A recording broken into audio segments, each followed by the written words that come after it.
To start the engine, you must have your intelligent key with you. Apply the brake pedal and then push the ignition switch. If you do not apply the brake pedal when pushing the ignition switch, the engine will not start and the vehicle will switch to ACC mode. Pressing the switch a second time places the ignition in the on position. Pressing it a third time returns the ignition to off. If the ignition is left in the ACC or on position, various systems in the vehicle can discharge the battery and your vehicle may not start.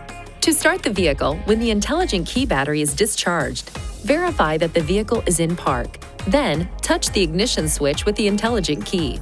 A chime will sound. Within 10 seconds of hearing the chime, start the vehicle. When starting or stopping your vehicle, please be aware of the following. Allow the engine to idle for at least 30 seconds after starting.